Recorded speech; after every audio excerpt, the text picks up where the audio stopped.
Okay, it looks like we're ready to start now. For a second, the agenda wasn't showing up online, and we wanted to make sure that everyone had access to the agenda before we started.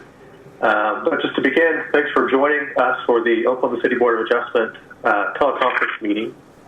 While I think we would all prefer an in-person meeting under normal circumstances, I commend the city staff and my fellow board members for doing what it takes to ensure that the business of the city can continue and that all of your matters can still be heard. We have a few announcements to make regarding this teleconference meeting. If the teleconference is disconnected at any time during the meeting will be stopped and reconvened once the audio connection is restored. If communications are unable to be restored within 30 minutes, items remaining for consideration will be continued to the next regularly scheduled meeting, which will be April 16th, 2020 at 1:30. And that will most likely also be by teleconference. The agenda and documents are located at okc.gov.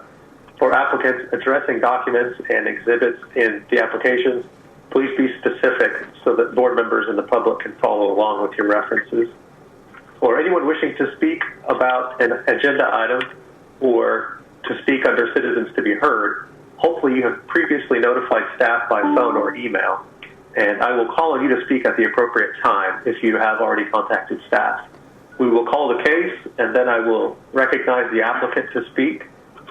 Then I'll recognize any protestants, and then we will close with the applicant giving any final remarks. The board will deliberate, ask any questions, and then the board will take a vote. If you call in after your item has been heard, you'll be allowed to speak under citizens to be heard. And we request that you limit any comments to 3 minutes. When you call in, staff will mute your phone. So all of your phones should be muted right now. I ask that all participants, except for board members, keep their phones on mute until they are recognized to speak.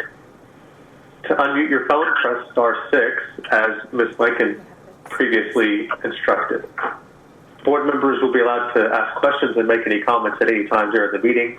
We just ask that all board members identify themselves before they start speaking so that the record is clear. Remember that only one person can be heard at a time. If more than one person is speaking at a time, the system will mute one speaker automatically. So we will only be able to hear one person and not multiple people. Again, before you start speaking, identify yourself for the purposes of the record. There will be a roll call every 15 minutes. All votes will be by roll call made by the municipal councilor. I'm reminding staff now to make sure that this meeting is being recorded. And now I will call this meeting to order. And can the clerk take the first roll call?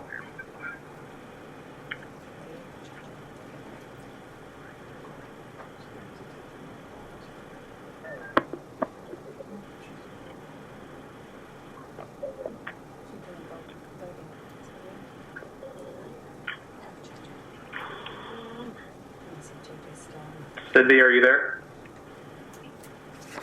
Yes. Could you just get us started with that roll call, please?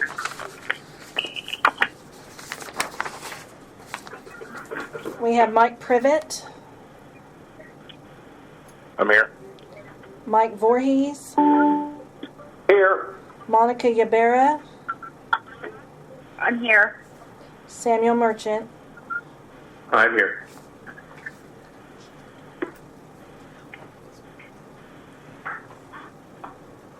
Okay.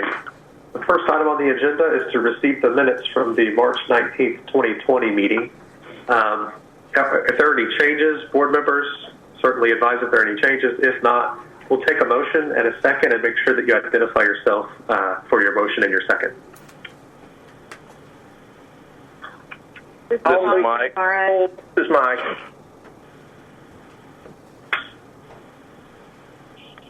Okay, so it looks like we have a motion from Mr. Privet and a second from Ms. Ybarra.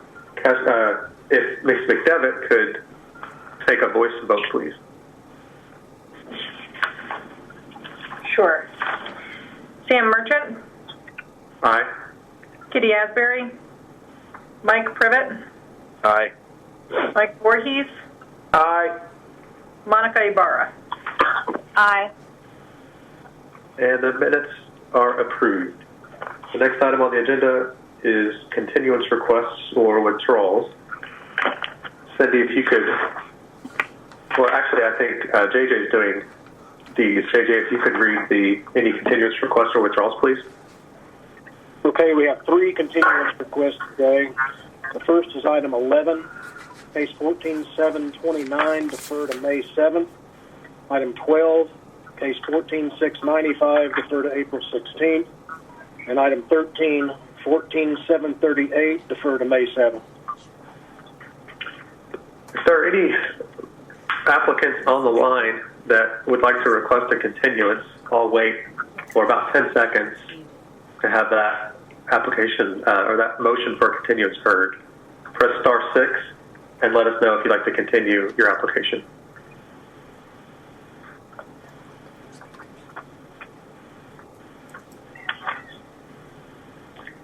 Hearing none, do we have a motion and a second to continue the applications as requested? This is Monica Ibarra. I move that we continue case 1429, 14695, and 14738 as requested. Second.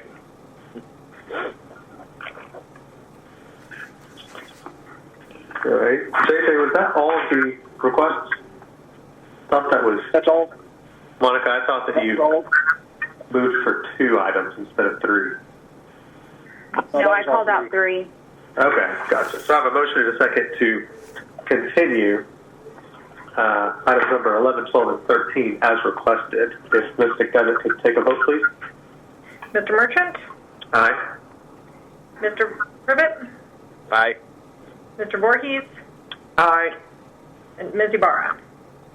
Aye. And those items are continued. JJ, if you could call the next item, please. So the first item is the consent docket, and it consists of item 1, which is case number 14730 through 33, and that's for a variance to a platted front building line at 9945, 9949, and 10012 Southwest 21st Street, and 9932 Southwest 22nd Street. Case 2 is 14736, special exception of Sunbeam Family Services for a child care center at 2601 South Tulsa. Item 3, case 14721, request of Malcolm Hall for a variance to a platted front building line at 908 Northwest 14th Street. Okay. Items on the consent docket can be voted on as a group for approval without presentation to the board unless there's a protest or someone wants to speak on a matter. Is anyone on the line that would like to speak on a matter? Generally, this would be for protestants only. But is there anyone that would like to speak on any of these 3 matters?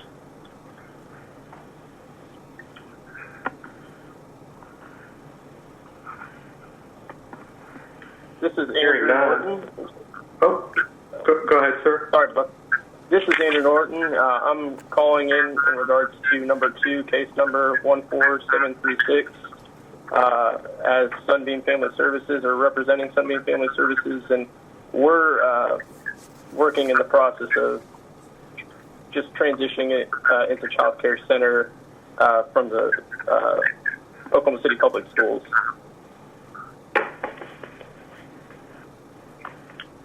Okay.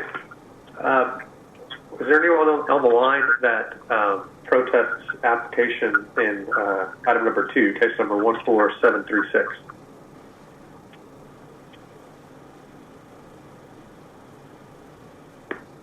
Okay. Hearing no protests. Board members, I'll take a motion to approve the items on the consent docket. Mike Privet, motion to approve consent docket. Mike Voorhees, second. Okay, I have a motion and a second to approve the items on the consent docket, items number 1, 2, and 3. Cast your votes, please, with Ms. McDevitt calling the roll. Mr. Merchant? Aye. Mr. Privet? Aye. Mr. Voorhees? Aye. Ms. Ibarra?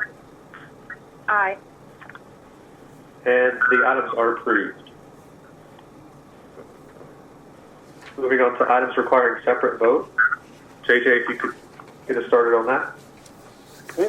First item is number 4, case 14722.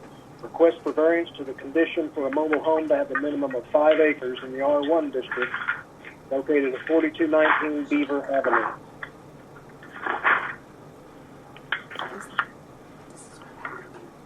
Is the applicant on the line? No, the applicant. I'm not an applicant, but I would like to speak in opposition too. Okay. I will note that. We'll give the applicant an opportunity first to present the application if there's anyone on the line, and then we'll go from there. Thank you.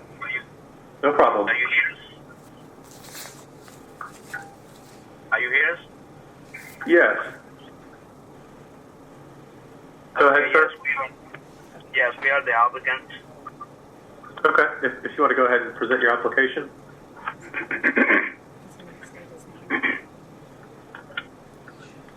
It's I should have said first if you could identify yourself first by your name and your address, and then present your application.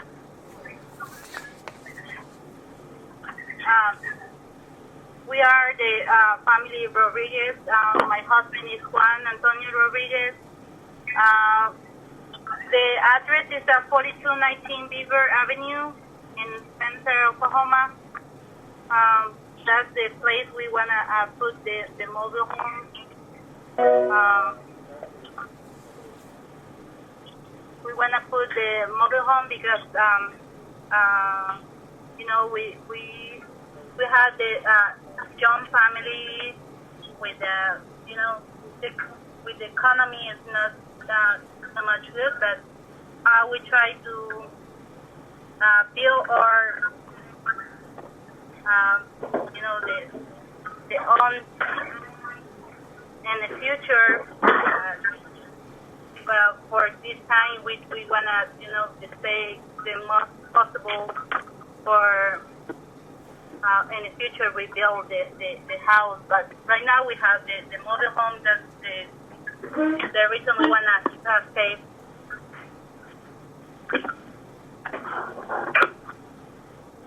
So it sounds like you're envisioning this as just being temporary. Is that correct? Yes. How long are you thinking you would have a mobile home at this location?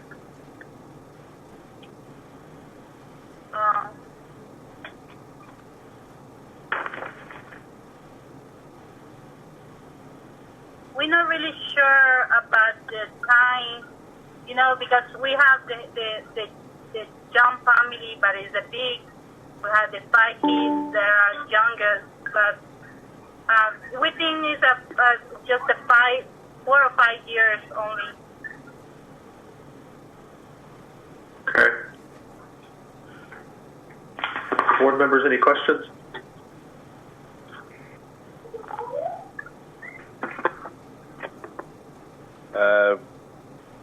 For me to get on board with this, I'm going to need, some kind of solid number on a temporary approval. This is Mike Voorhees. I'd like to hear from any of the protesters that are here. Like we got one letter and a couple of people that signed up to speak. Yes, and I think a couple of gentlemen spoke at the last meeting as well, just in case, Right. So that they get their comments on the record. And they may or may not be the same person or people that have called in today, but we'll definitely hear from some of the protesters. I don't have anyone signed up to speak on this matter. Must be. Yeah, but I know that there's someone on the line that wanted to speak in protest. Okay. So I guess whoever it was that chimed in first, if you wanted to unmute yourself and present your protest, we'll hear that now. Thank you. Can you hear me, sir? Yes, sir. Okay, my name is Ronnie Childs. I spoke at the last meeting, and got home, my wife asked me what I spoke about, and I told her, and she said, well, you forgot the life story of what Green Pastures is all about. But I live at 4011 North Skyline Avenue in Green Pastures Edition of Oklahoma City, Spencer Mailing. I'm a 78-year-old, 100% disabled vet who has lived in the Green Pastures community for 72 of those years. You could say I know where all the bodies are buried in Green Pastures. By the way, in 1968, my wife Carol, for 42 years, and I lived in a red house on the same plot of land that is in question today. My aunt and uncle raised me across the street on a 5-acre tract. The history of Green Pastures was named and platted by Buren B. Day in 1948. He sold plats of lands to predominantly African-American families. In those days, people grew and raised their own food. There was no electricity. Water was drawn from a well, and the restroom was an outhouse. Light was provided by cold oil lanterns at night. In 1953, Green Pastures Progressive Club was organized and started planning for growth and development of the Black American community. The business district, in fact, was established immediately around the corner from the plot of land we're discussing. In 1954, Green Pastures Grade School, Northeast 43rd and Post Road, was opened, and County Commissioner Ralph Adair, working with the Progressive Club, made that happen. In 1957, Green Pastures was annexed by the city of Oklahoma City.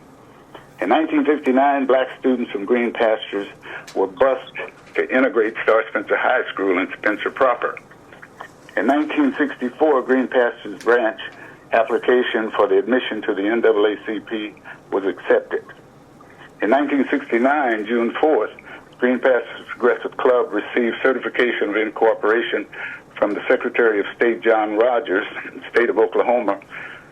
E. Melvin Porter filed the papers for cost of $2. I currently serve as the president of the Green Pastures Progressive Club proudly. In 1966, I was recruited by Clara Lupa to join her sit-in demonstration at Cat's Drugstore and John A. Brown stores in Oklahoma City. Over the years, I have personally witnessed and experienced damages and injuries mobile home movement and debris from high winds has caused in people's homes and livestock in Green Pastures. This is the absolute reason less than 5 acres mobile home restrictions was instituted. Because of the fact I know them to be strong, I strongly express my opposition to the variance request in question on the grounds of safety in the Green Pastures community. Thank you much. I'll take questions if there are any. Sir, would you oppose a request for a temporary mobile home use? I would, and I refer back to the gentleman that said he needed something more firm in terms of time. But time, as far as strong winds, it could be a year. We could have a strong windstorm, and the same thing could happen. The mobile home could be uprooted. So in that respect, it's very questionable for me. Well, I'm also concerned with the applicant not meeting the statutory requirements. So that's one of my concerns, and that's another one also. Okay, board members, any other questions? Okay. Well, thank you, sir. Is there anyone else that wanted to speak on this matter? Anyone who wanted to speak in protest on this matter?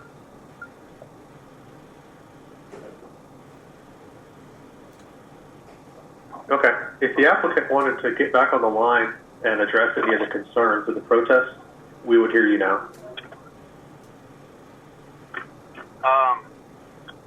This is Luis Ayala. I'm a friend to this family, and I can say a little bit about them. So I'm not there for about 6 years, and I do understand what the gentleman was talking about.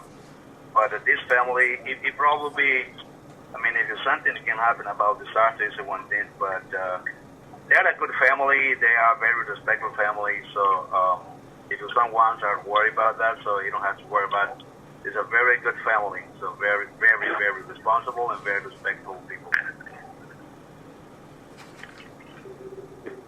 Okay, thank you, sir. You're welcome. Board members, any questions or comments? This is Monica Ybarra, and I will say that, Mr. Charles, I respect the safety concerns that you have. I just had a question because some of the comments that were provided for us said that there was other homes, mobile homes, in the general vicinity of the Green Pasture Addition. And so I guess your safety concerns to me would apply no matter where mobile homes are, and so using that logic, we wouldn't have any mobile homes anywhere, ever. And so I'm just curious to know how close of a vicinity are other mobile homes to the Green Pasture area?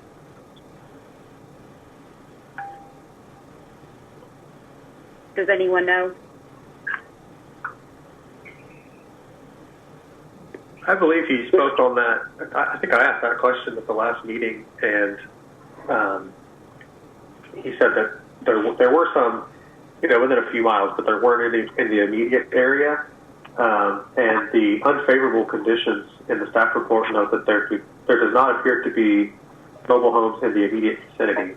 So I think that confirms what Mr. Childs said at the last meeting.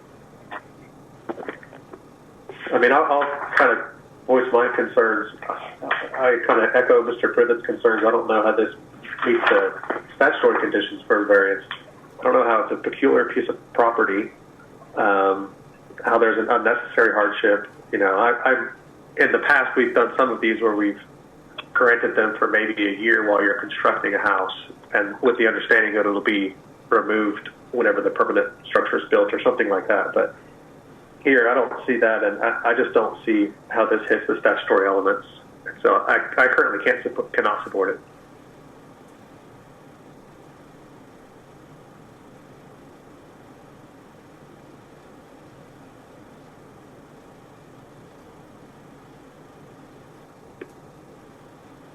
Board members, any other questions, comments, or a motion? This is Mike Voorhees. I'm going to have to move we deny. I agree, and I second that. Mike Privet. Okay, I have a motion and a second to deny the application in case number 14722 for the reason that it does not meet statutory conditions for a variance. Through Ms. McDevitt, we will take a vote. Mr. Merchant? Aye. Mr. Privet? Aye. Mr. Voorhees? Aye. Ms. Ybarra? Aye. And it's denied. And JJ, if we could call the next item. Item 5 is case number 14633, request of Mark Davis for a variance to the standard for accessory structures in the R1 district located at 10017 Trafalgar Drive. Excuse me, this is Mike Voorhees. I have to recuse on this, so I'm going to step out. And if you'll just let me know when we're finished and ready for case number 6, I'll step back in the room. Okay. Is the applicant on the line?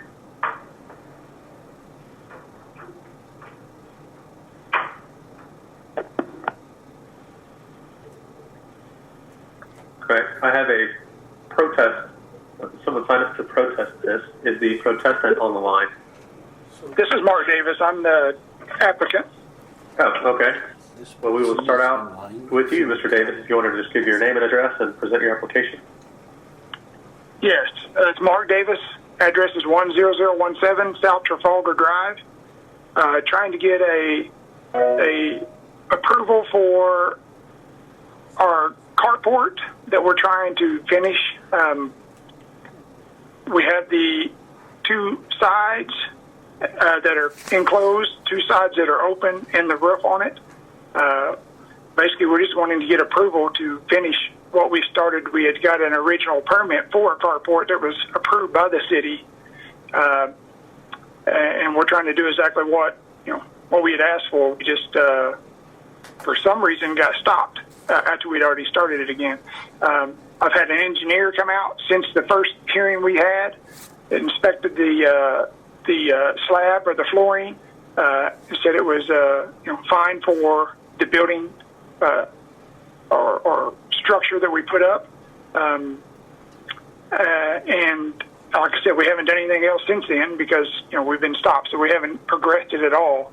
I'm just trying to get an okay to go ahead and go forward and finish our carport the way we started. Basically, all we have left to do is pour an approach and add a breezeway.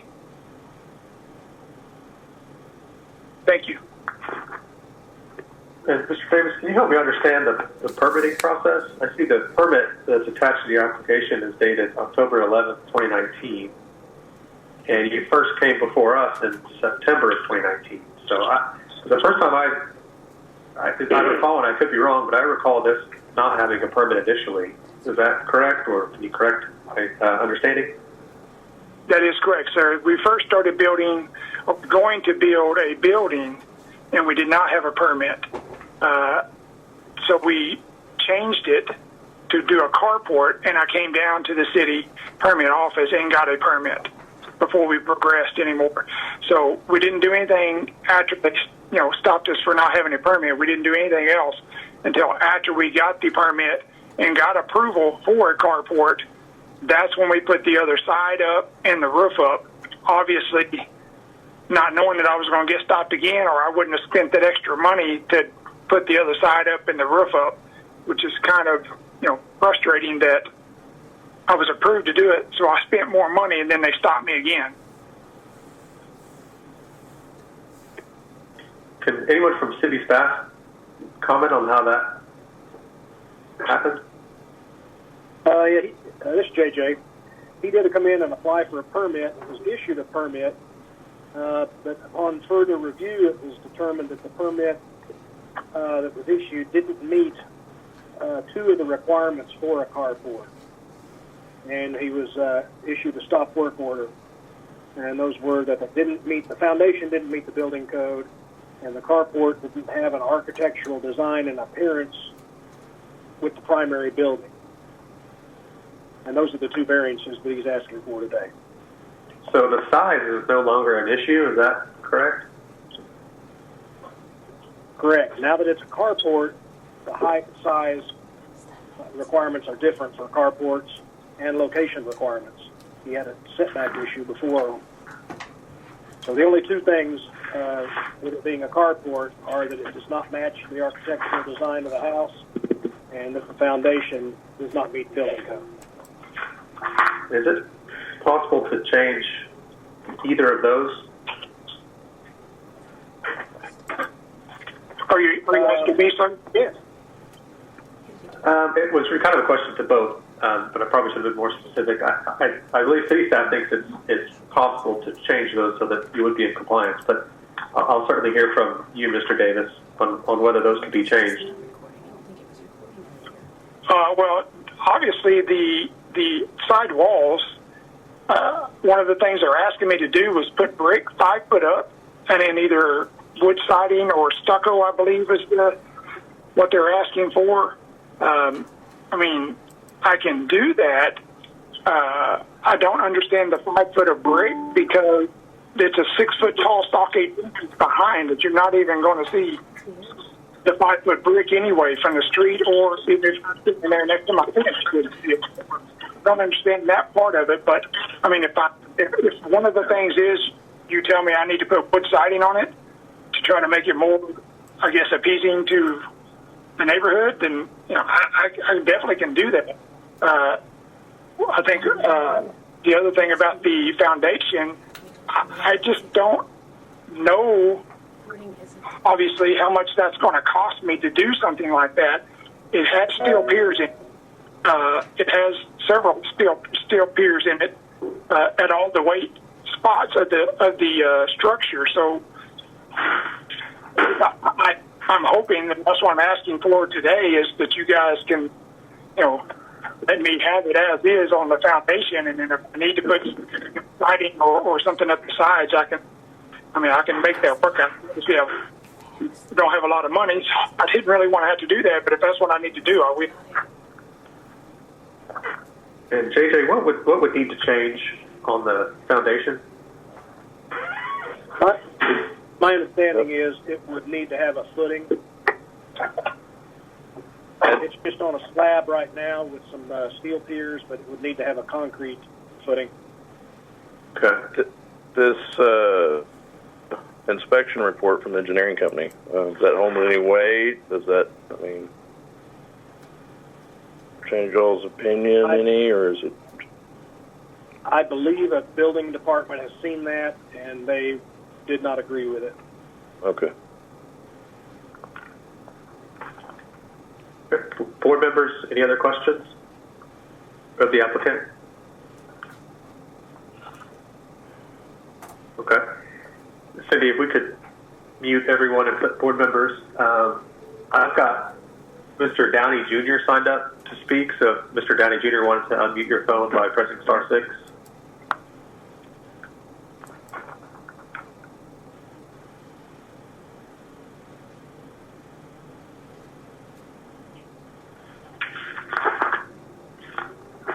Okay.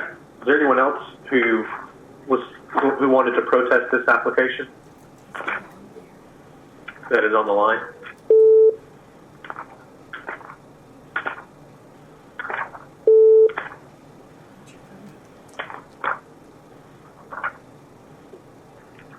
Okay.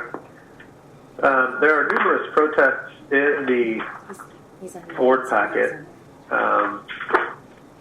However, I think these protests are applicable before this was converted to a carport, and whenever this was an accessory structure. So now that it's a carport, I think the main protest was just the size of this, and I don't think that's an issue before the board any longer.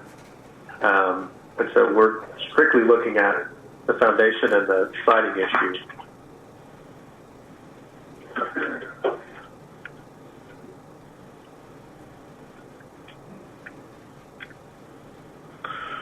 Okay. Well, my deal, if we had the applicant had a PE sign off on it and the city engineer doesn't agree with it, where do we go from there? Protester, can you hear me? Yes. Yes. I'm directly affected by the size of this structure. The lot at 10,017 Trafalgar is 11,580 square feet, or roughly 2.7 acres.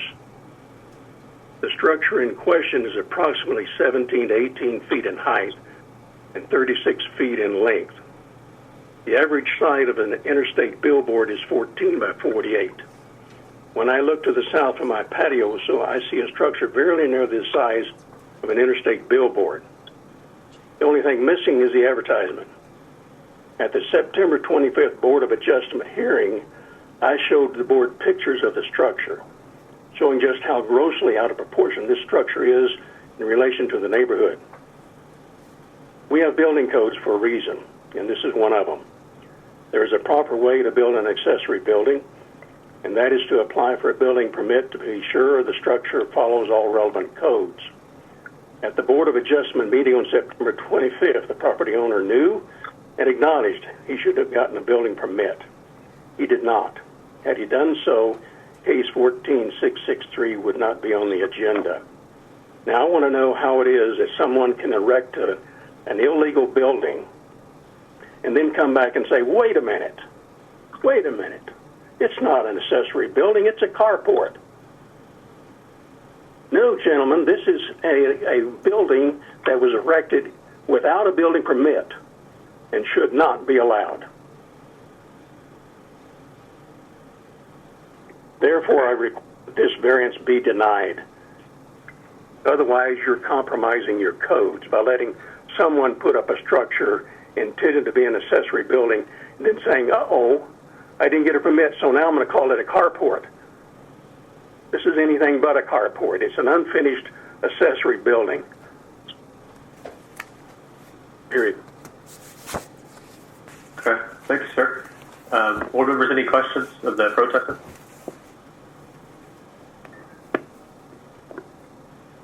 Okay, thank you, sir. I have a question for JJ, if I might. This is Monica.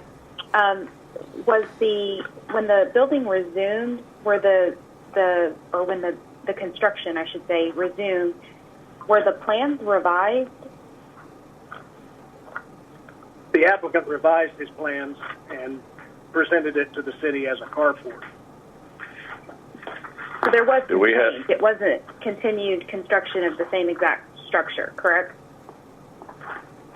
Well, it's basically the same structure, but the carport has to be open on two ends. So basically what he did to change it to a carport was take the ends off, the east and west ends, and leave them open, and propose an attachment to the house. The carport has to be attached to the house and open on two sides. Understood. It's the same building, but with the ends off. Got it. Thank you. To me, that kind of seems a little counterproductive. I don't know. It just seems like a monstrosity. I'd have to agree with the protestant. Yeah,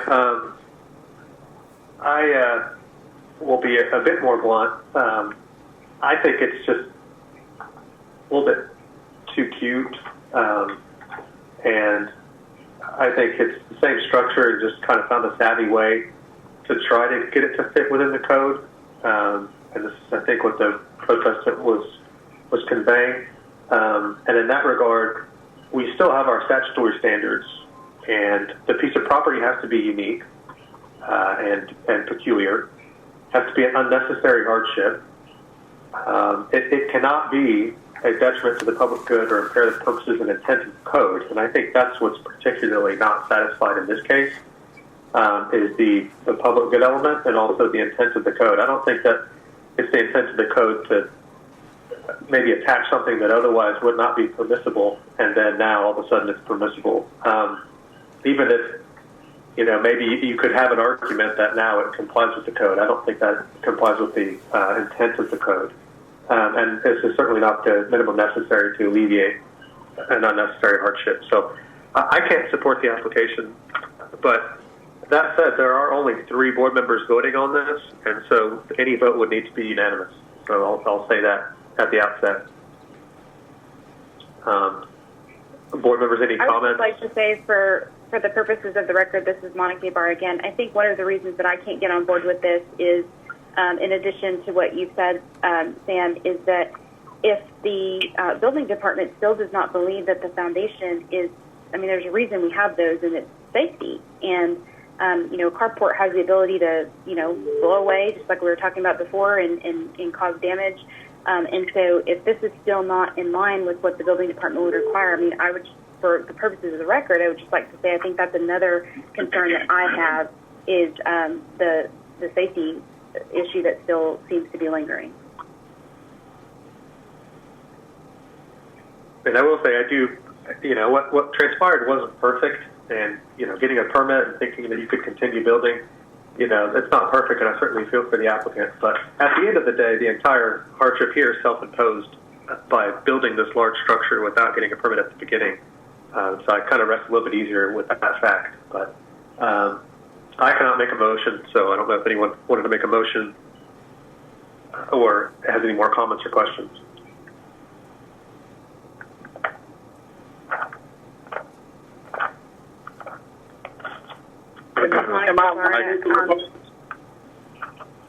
Go ahead. I apologize. This is Mark Davis. Am I allowed to have a response to the complaint? Yes. Okay, thank you. Again, this is Mark Davis. Basically, a lot of the stuff that you guys are talking about, I'm not denying any of that. Obviously, that I tried to begin a building without a permit. I've already acknowledged that at the first meeting that Mr. Downey was talking about. I acknowledged it to you guys there in front of you. I'm not trying to get around anything. Basically, it just comes back to we're trying to find, a way to get our truck trailer out the house, and I'm not going to be able to park my truck in there now because we're locked up, but be able to get our travel trailer there out of the house. So we tried to compromise. That's why I went down to the city. I was there for over 4.5 hours at the permit office talking with the people there to try to make sure that what we were doing was going to be okay and legal. So that's why I went back down there to get the permit. I went down there with the intention of finding out what can we do to get this so we can, at least get it under cover at our house. And this is the stuff that we came up with. A lot of the stuff, the ideas, or not a lot of them, some of the ideas were actually people from the permit office that told me that if I attached it to the house, that I would be able to put the other side on. Again, we didn't do anything else, the other side of the roof, until we got a permit. That stuff would not have even been done if I hadn't got a okay from the city with a permit. Again, we're just trying to comply with whatever we need to comply with to be able to finish it as a carport, so we can park our tractor trailer behind our fence at our yard. I know Mr. Downey doesn't like the looks of it, so I said we could put stucco or wood siding on it to make it more like a house structure, I guess you would say. Even though I will also, there are several buildings in our neighborhood that are made of metal, just like mine. They're not as tall as mine. Some of them aren't. There is one that is as tall as mine and actually has a roof like mine. So it's not uncommon for that to be in our neighborhood. And also, I'd like to remind everybody that I also have over 30-some signed papers from other neighbors right there around me that have absolutely no problem with the building. Thank you. Thanks, sir. I still maintain my prior position. I'm concerned that if this gets approved, what would get approved in the future, citing this as authority or precedent.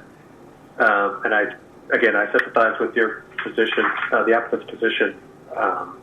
But at the end of the day, just the powers that we're vested by the city council and by the state legislature are pretty limited, and I just don't think that this meets statutory elements for a variance. There might be another way to get this, and the city staff certainly tries to work with people, and I commend the city staff for doing everything they can to try to get people the things that they want to their pieces of property accomplished. But given the powers that we have, I think this just exceeds those powers. But I'm only one member of the board, and I also can't make a motion. No, I agree. I'll move to deny case number 14663. This is Mike Privet. This is Monica Ibarra, and I'll second that motion. I have a motion and a second to deny the application in case number 14663 for the reasons that it does not meet statutory conditions for a variance. Ms. McDevitt, if you could call the vote, please. Mr. Merchant? Aye. Mr. Privet? Aye. Ms. Ibarra? Aye. And it's denied. JJ, if we could call the next case, please. Item 6, case 14735, request of Jeffrey and Bernice Lee for a variance to the accessory building regulations at 14700 Maple Leaf Drive.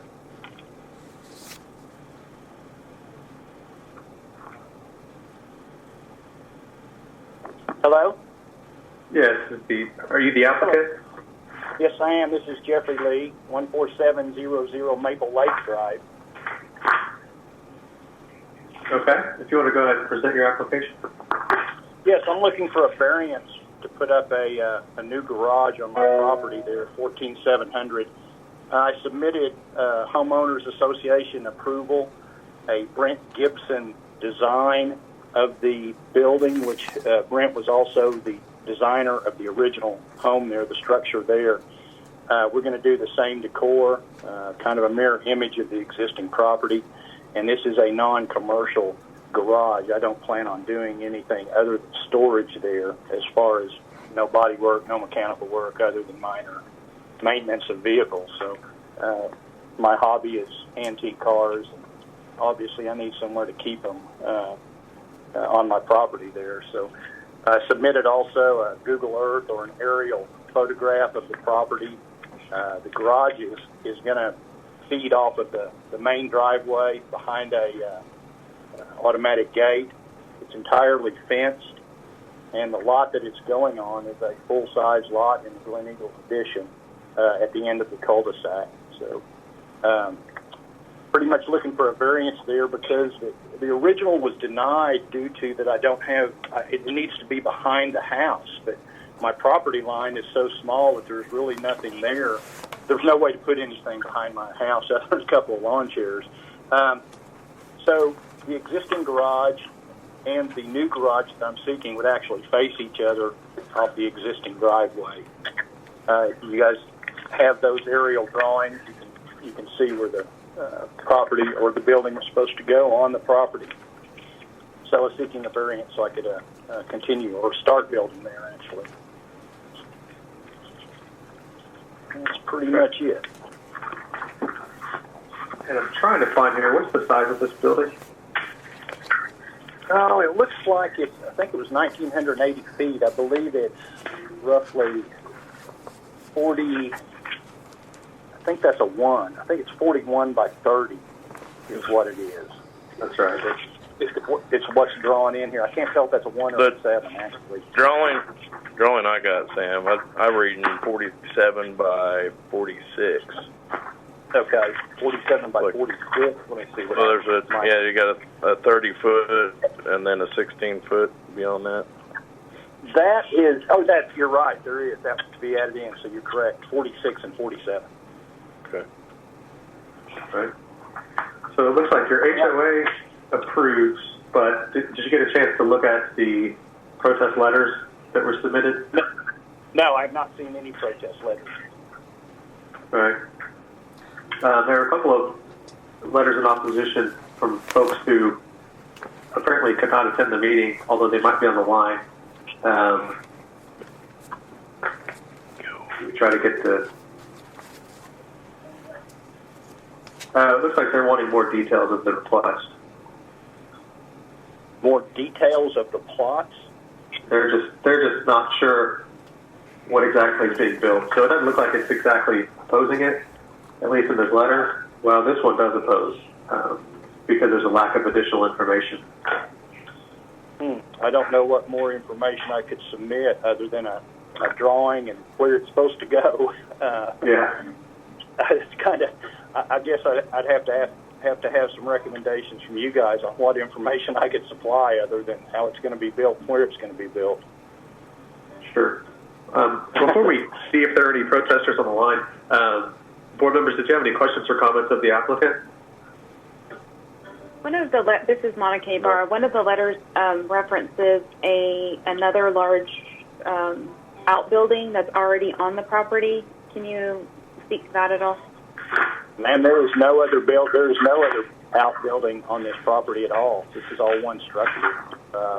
Okay. It's a fairly large home, but there is a very large structure directly behind me that belongs to a Oklahoma City pool builder who built an amazing full-size. It's a house. It's not just a pool house. It's a house, and it comes right up to my backyard, but it's not. There's no structures there. That may be what this individual is referencing. Thank you. Well, he actually had to come. He actually came to me to get to sign off on his property. I guess for something similar to this at the time, and it's big. Thank you, sir. Sure, Mike. Oh, and I should have said, do we have Mr. Voorhees back?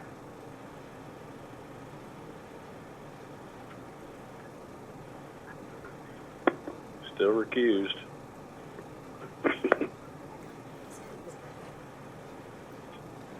This is Mike. I'm back. Okay. And Mike, did you, I guess, hear the presentation? We're on case number 6 now, item number 6 now? Yes, Oh, okay. I just wanted to make sure you were joining us.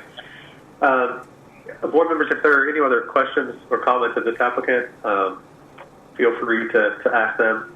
If not, I'll check and see if there are any protesters. Okay. Is there anyone on the line who was wanting to protest item number 6?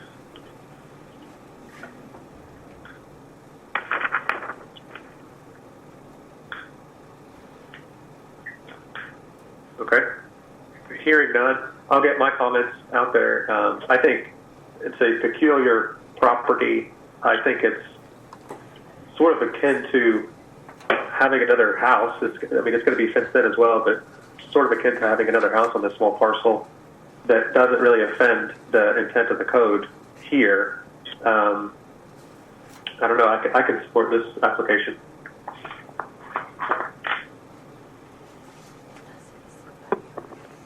I as well. I definitely see the peculiarity. A little hard getting on board with the hardship, but I think I can support it. Yeah, I think my element there would just be that there's no room for another external structure given the peculiarity of this piece of land, and he can't fit it in his backyard currently. So that would be a bit of a hardship, arguably. Yeah. Okay, I can agree with that. It appears that this lot would have had another house on it unless the applicant would have bought that lot, I would imagine. No, that lot was actually for another house. I believe the minimum requirements in Glen Eagles are, I believe, they're 2,800 square feet. It might even be larger than that, but that particular lot came with the house, so to speak. And yeah, there is enough room for a home on there, but just need a garage.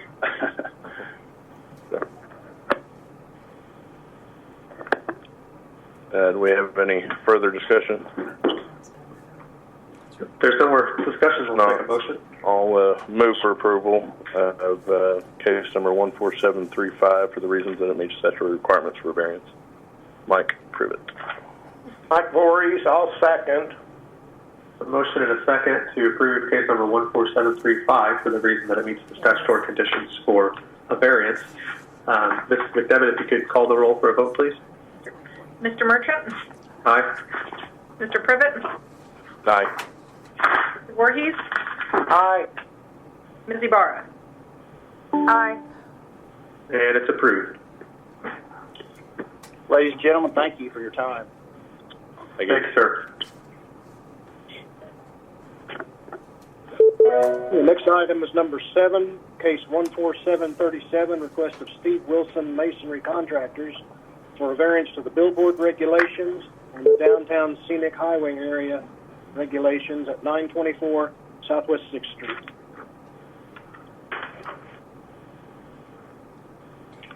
I have You Mr. got Box. David Box. Can you hear me? Yes. Excellent. Okay. Well, I appreciate everybody being able to do this via phone and keep our businesses moving in the right direction. So what we have here, I'm going to make sure everybody's got the exhibit.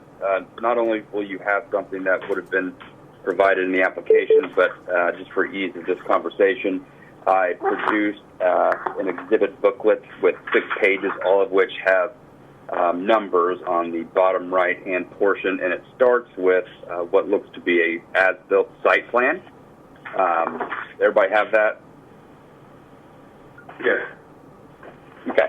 So what we are asking for is a variance to the height limitation imposed by the code to this site that is east of Western Avenue and north of Interstate 40. What we've got is a 50-foot maximum height as it relates to non-accessory signs in this area. What I try to do in these sign cases is have a sign study produced before we ever file an application to allow, I think, the visual to show me whether or not I believe we actually have the elements necessary to make the variance application before we file it. So we've done that here, and what you'll see is with the new Interstate 40 and how the Western Avenue Bridge cuts fairly high across the highway there, what you'll see on page 2 is the sign at 90 feet. So what we believe our hardship to be is at the 50 foot, the sign is essentially not visible. You might be able to see a piece of the top, depending on how far back you are. But for the purposes and intent of being able to read the sign, it is not visible. So if you flip through a series of pages, you'll see at both the eastbound and westbound traffic that the sign is visible. What you're seeing here is at the 90 feet we request. And in addition to the the hardship. We've got some unique issues, not only the Western Avenue Bridge, but ODOT in this particular location has installed a different fence type than they typically do. It's that black vinyl, and the way that black vinyl fence hits on the westbound traffic, it serves as almost a sight-proof fence. So you see that you can barely, we're at the very bottom of that fence with our 90 feet. So I think the hardship is that it would prohibit the visibility. In terms of the conditions that are peculiar, I think the Western Avenue Bridge, being at the height that it is, higher than I think what it used to be, as well as that chain link, the vinyl chain link fence, is something that is peculiar. Relief, if granted, would not cause substantial detriment to the public good.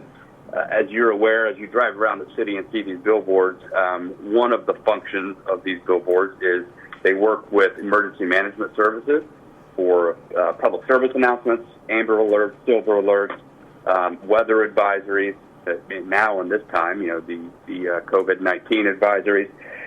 Well, if you have this at the 50 feet that's allowed under code, that is altogether unreadable. So we think that certainly the public good wouldn't be impacted, but rather granting the variance would be serving the public good.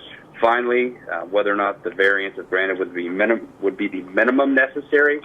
I think if you look at these exhibits, I would submit that it is the minimum necessary at that 90 feet, especially if you look at page 5 and page 2.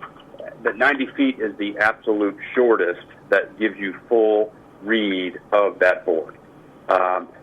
Additionally, all other requirements are met in terms of size, location.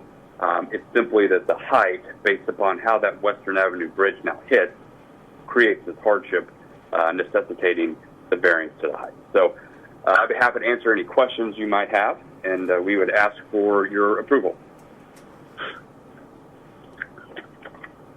And I will note that the staff, in favorable considerations, does note that the elevation of the highway may somewhat obscure the view of the sign. So, Mr. Box, Sam Merchant. Yes, sir. A question that you probably anticipated from the staff report. It discusses how this site is along the downtown scenic highway area, along I-40, and in that area, new billboards are prohibited. And so, I read that as saying that the city doesn't want billboards there, at least not any new billboards at all. And I realize this isn't a new one. This is essentially just making an existing one higher. But consistent with what I see as the intent of that prohibition, I don't see how having an even higher sign is consistent with that. So if you could speak to that, I think we'd appreciate it.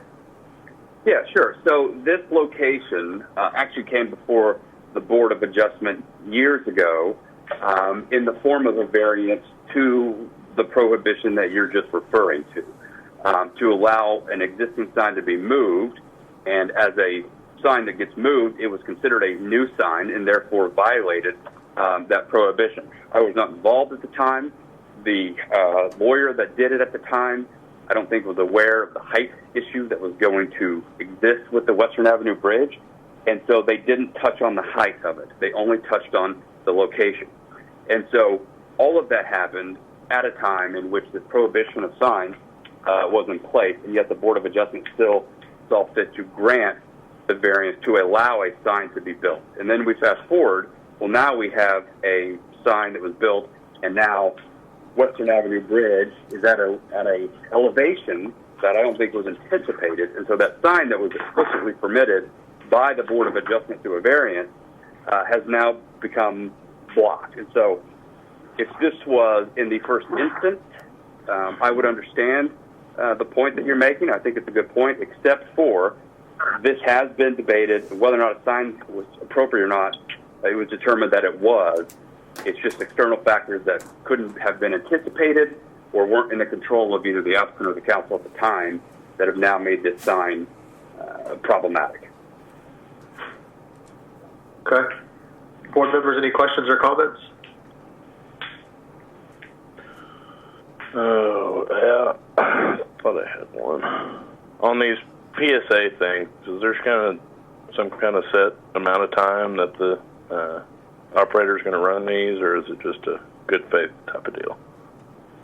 Well, I mean, typically, hold on one second. Let me see if my client is on the line. Give me 1 second.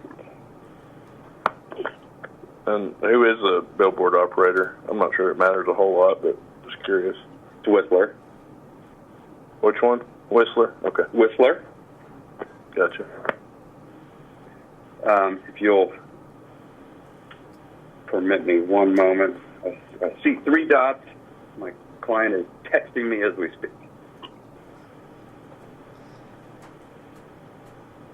Yeah, this is Bill Condon with Lamar. I would also like to have an opportunity to speak.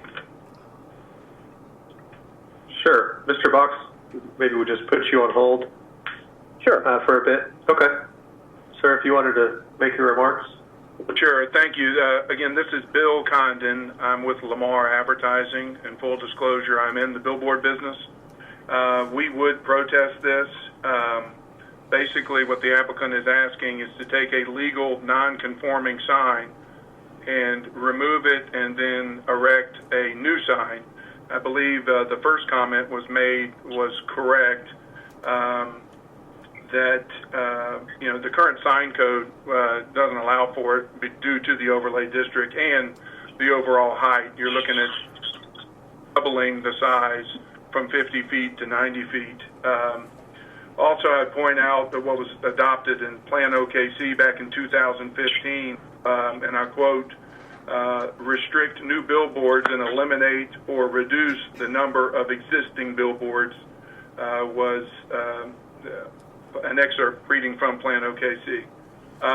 Also, in regards to the public service messages, I'm sure that Whistler would run public service messages, but to be clear, the full intent here is to sell it to advertisers for a profit. So I think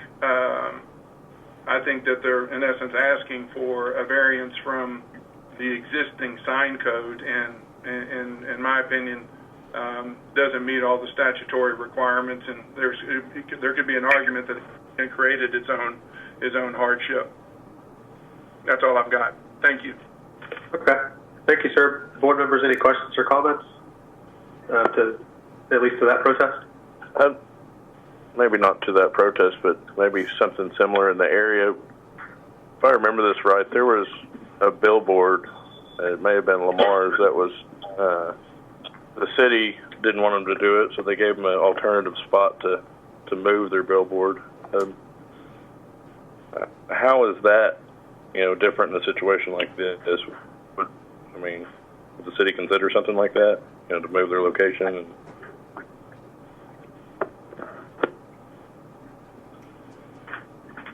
So that would have been in a condemnation matter where Lamar would have lost a sign, and then. So look, again, this is David. I'm willing to admit that Lamar is terrified of competition. Mr. Privet can speak to that, as Lamar has become a fixture at planning commissions over the last 2 or 3 months, in which there's probably been 7 or 8 separate applications in which new billboards have been permitted, and Lamar is systematically fighting those, filing lawsuits, trying to get those stopped. They have been unsuccessful. And so this certainly is a variance to the code. This isn't a variance to whether or not a sign is allowed here. This is simply a variance to allow a sign that is legally permittable and there to be visible because of conditions that exist that would not allow the sign to be viewed because of what happened after with the Western Avenue Bridge. If you want to remain...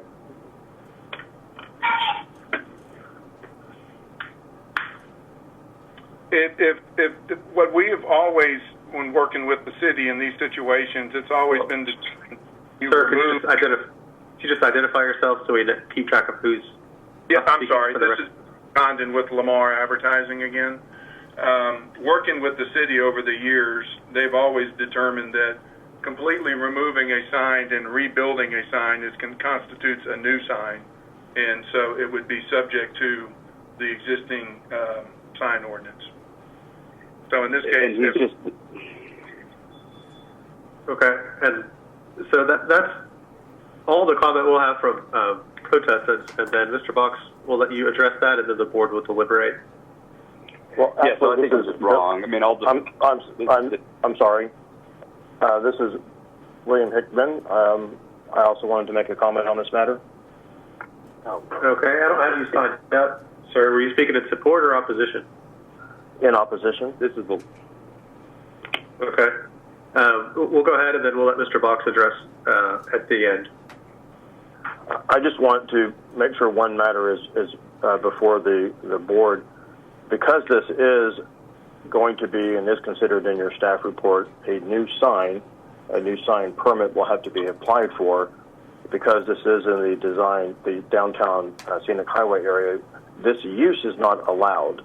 There was a recent city council conversation about whether or not a use variance could be granted, and I think the agreement of everybody essentially was that no, it could not. And I think that the board needs to be cautious that granting of part of the variance request here, I'm not talking about the height issue, but granting a variance to allow a use, which would be outdoor advertising in the downtown scenic highway area, which is prohibited use, would constitute a use variance, which is not allowed by the law. And because this is a new sign permit for a new sign, and while they are presenting it as an existing sign they just want to raise, the sign will be built in a different spot, and I think your staff will confirm, and the staff report confirms, that a new sign permit is required. And as a non-conforming use, your ordinances also in the city do not allow the expansion, the upgrading of non-conforming uses, which is what is essentially happening here, which is also why a new sign, and this has to be considered by this board as a new sign and a new sign permit, and then essentially this is a use variance which is prohibited by law. Thank you. So this is David again. I want to make sure it's clear that Bill Hickman is the lawyer for Lamar, so this is just Lamar's protest. There's not additional protest. Does it change the law or the facts? Thank you, Bill. He appears to be changing his position on what the law is. 2 weeks ago, he showed up demanding that a client of mine go to get a variance from the Board of Adjustment. And now he's saying it's not. I would like JJ to weigh in. My understanding is that the variance previously granted runs with the land, and therefore the sign, you're really not giving us a variance for a new sign. The previous variance application granted that. Variances, as you know, run with the land, so I don't believe that to be an issue. I believe the only issue is the height issue. But can I get clarification on that from JJ? Yes, if the sign's going back in the same location and it was previously granted a variance for that location, then that takes the variance for the location off the table here, and this is strictly a variance to the height of the sign. It's not a non-conforming sign if it has a variance for that location. Yeah, it's just a legal sign, correct? Correct. Okay. Did we have anyone else that has not spoken in protest that wanted to speak in protest? I'll wait for about 10 seconds.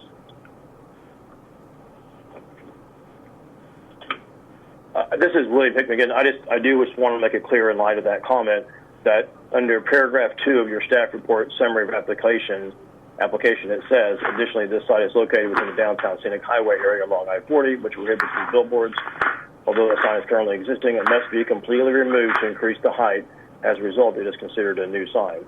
And so I'm assuming that part of the request is no longer being sought by the applicant, and that, according to JJ's comments, the board has to be put back in the exact same spot where the variance, if there was a variance previously granted, where it was granted, and it's not moved on the property. Okay. Yeah, and I confirm we are not moving locations. It's on the exact same location. So it is not a non-conforming sign. It is a legal sign pursuant to the variance. Yeah, and honestly, in the application, we don't have a request that has anything to do with a new sign. And so today, the vote will not be up or down on a new sign. And if that causes problems for the applicant down the line, then they will have to address that down the line. But that's not before us today. The only thing before us today is the height. And so that's what we are concerned with. Mr. Box, did you have any more comments before the board deliberates? No, that's it. I urge you to look at the sign study. I think the sign study puts it in a visual manner that you can see. Even though the number looks big at 90 feet, it will be read above the grade of the roadway in the same manner as it would be if it was 50 feet if we didn't have this massive Western Avenue bridge issue. Okay. About how far is the next closest billboard along I-40 on that corridor? Anybody know? I don't have that information up in front of me. I don't. Mr. Box, this is Monica. I had a question about the height. The photos that you've provided us show what it is at 90, and it's clearly fully visible at 90. Is there any amount less than that that would still allow for visibility but not be almost double what the allowance is? So that's a great question. So if you turn to page 2 of that little packet that I put together, so you can see there at 90, it's just fully visible at that 90. I mean, maybe a couple feet, but because of that bridge, it's blocked once we drop below 90. Understanding that there's, the number looks big. And I had a similar case for Love out at I-40, and I think it's Choctaw Road, and there it was like 110 feet. And there we had some bridges and other things and so I know it's very difficult, especially when we're here like on the phone, but the number seems big, but if you look at those exhibits, there's really nothing less than 90 that gets us the visibility for the sign. Oh, and also looking at these pictures, was that not maybe the intent of those fences and being blacked out so you couldn't see what's over there? No, I think you give ODOT too much credit. So that's just a new fence prototype that ODOT has gone to. Okay. Board members, any other questions or comments to the applicant before we deliberate? Okay. Cindy, if you could mute all the other phones other than the board members. I'll begin my comments. I keep going back to my prior point that I started with, which is just I don't think that the city really wants signs in this area, and that is evidenced by the prohibition against new signs. You can certainly come in and try to get a variance for that and get a new sign, but still I think that would still be the exception to the rule, that the city doesn't want new signs here. And consistent with that, I certainly don't think the city wants even bigger signs, or at least even taller signs. And I'm very concerned about this very quickly developing area. If we grant this request, I don't think that this sign is intended to be in this quickly developing area. And if we allow this sign in this area, there's nothing then that would stop another sign from going up at also 90 feet, or on the other side of the highway, 110 feet under the same logic. And so for those reasons, I can't support the application, but I am only one member of the board, and I welcome other comments from board members.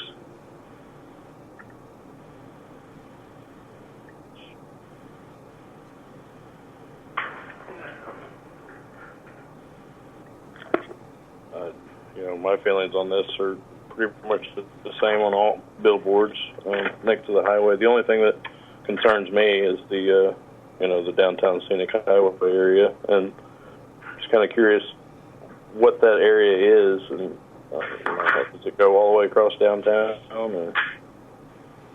It follows the alignment, the new alignment of the new I-40. Okay.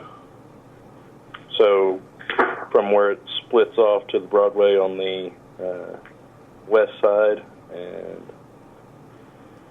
to Villa. Villa, okay. Yeah. And I think, Mr. Privet, I agree with your earlier comment that screening on looks like the north side of I-40 there, I think the intent might not have been to obscure signs specifically, but I think it was to obscure generally whatever's over there, whether it be a billboard or the dilapidated building or whatever it is. So I do think the idea was to focus drivers' attention not on those side streets, but on the highway and keep that looking clean. So, and I think that this variance would be contrary to that intent as well. So I can't support it, but I can be outvoted.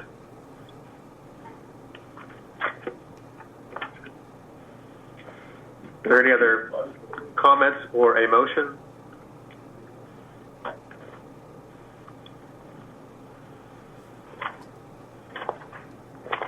This might freeze just so we can move it on and vote. I will move we approve the variance.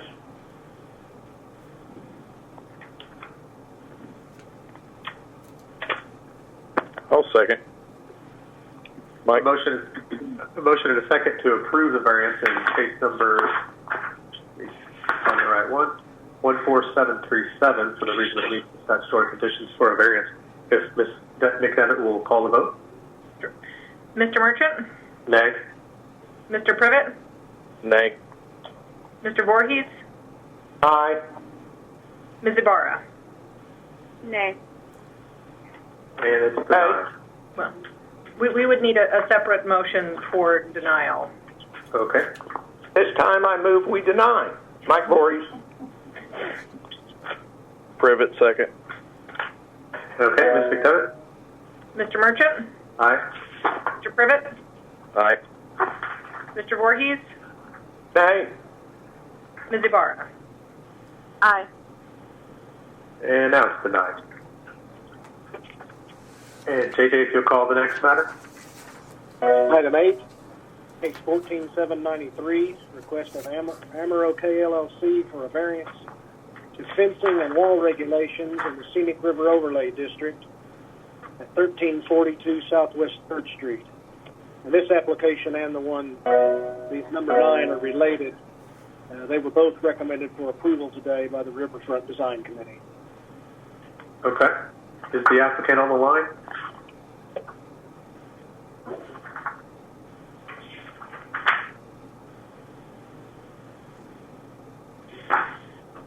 Hello, can you hear me? Yes, sir. Okay. This is Michael Pate. I'm with Amarok Perimeter Security Systems. We basically made this application for the business here to secure the property. They've been suffering some break-ins. It's in the overlay district, so we had to go in front of the overlay district first before we got to you. I don't know if this is a new group or not from the last time I was in Oklahoma City, so I'm going to go ahead and do a little tutorial on exactly what we do and how it operates, if that's okay with everybody. I think Mr. Privet and I were probably on the board for the last one of these. Okay. I can't speak for the rest of them. Sure, go ahead. Oh, before you start, what's the difference between the two applications? It's just two different addresses that are adjacent, or what's? Two separate pieces of property had to go through two separate applications. Yes, sir. Okay. And are they next to each other? I'm not sure. I have two separate maps here, and they're overhead shots, but I do not think they are. It's 1342 Southwest 3rd and 3300 West Reno. Okay. Okay. Well, yeah. I think they're across the street or something like that. Are they across the street from each other? Excuse me, this is Charlie Thomason, Maxwell Supply Company, 3300 West Reno. Okay. I just letting you know, I guess we're tied together with the other property that Michael's doing this on our behalf, and if there's any questions about 3300 West Reno, I'd be happy to answer them or go into anything. I don't know anything about the other property. I think it's two separate projects. Okay, they just happen to kind of be going on at the same time. And I'm looking; they don't look adjacent. I know exactly where he's talking about now. Reno. Yeah. Totally. Yeah. Okay. I just was wondering if maybe we could combine the presentations, but if you wanted to go ahead and present in the first case, we will hear that, Mr. Pate. Okay. Thank you. Basically what we're doing here is trying to secure the property. There's already an existing fence line up. We install the electric guard dog, which is our primary product, behind the existing fence. Basically, it's an alarm operated with a 12-volt battery. So we take a 12-volt battery and we amplify the 12 volts with an energizer to between 7 and 9,000 volts. That takes 1.3 seconds for that to happen. So for 1.3 seconds, there's no energy on the interior line. Once that energizer is loaded, mechanically it can no longer hold any more energy, so it releases the energy down the line back to the alarm panel. And the alarm panel is looking for a nice clean return. And in our world, a nice clean return is 2,000 volts or more. If it's less than 2,000 volts, the alarm starts a countdown. If we get 5 consecutive negative returns, which is about 7 seconds, we set the alarm off audibly on the site and silently back to our call center, and we go through a call list. So whoever's number one on my call list, let's say it's the chairman, I'm going to call the chairman at 2:30 in the morning and tell him where the break is. We can measure the breaks down to about 10 feet. We also incorporate cameras with these devices. So at 2:30 in the morning, you don't have to actually get in your car and go down to the site. You can sit in front of your computer with your Wi-Fi up and running, draw up that fence line and look at it and go, hey, we had a big thunderstorm in Oklahoma City, took out that big oak tree on the corner, dropped right on top of the fence line. That's why the alarm's going. Let's shut it down and take care of all this in the morning. Or I got 5 guys in a flatbed truck, cut a hole in my fence. They're robbing me blind. Please call the local police department. That's called a verified alarm. The police love verified alarms because they know it's an actual crime being committed and probably exactly where it is and how many people they're going to engage when they get there. So that's what we do. We operate under the International Electric Technical Commission standards, 60335-2-76. We've got, pretty close to 30 installations all over Oklahoma City securing properties, and we've also been in this overlay district before to do this. So that's what we do, and that's how it operates. And if anyone has any questions, I'd be glad to answer. Board members, any questions or comments?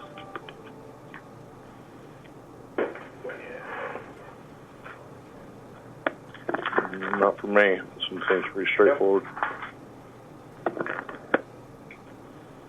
Yeah, I think we beat you up a little bit on the last one, and that made things more clear on this one. And so I can get on board with this. I believe for the last one, we might have entertained the idea of doing this for only a period of time, just in case this area develops over the next decade, since the variance does carry with the land. Would you be open to that, or would you want, how long has this business been there? Are they looking for something that's going to last forever, or is 10 or 15 years acceptable? A timeline that long is fine. When the property, if it ever gets redeveloped, and I'm sure that's the intent of the city with the city's plan for that to happen, it's going to be developed in such a manner that this kind of security is no longer applicable to that particular type of business. These are just really the types of businesses that we secure. Once there's a redevelopment down there, it's you start going into multi-use zoning types with attached residences above, retail, things like that. It's just not an applicable application, and we just wouldn't be there anymore. It's just this particular type of business that has large amounts of inventory that are stored outdoors that invites crime, and that's basically what we're protecting here. Okay. I agree with that. Board members, any questions or comments or a motion? Well, I guess I'll wait and see. Was any protestants on the line?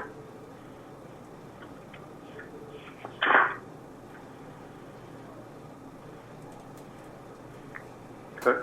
Hearing none, if there are no questions or comments, board members will take a motion.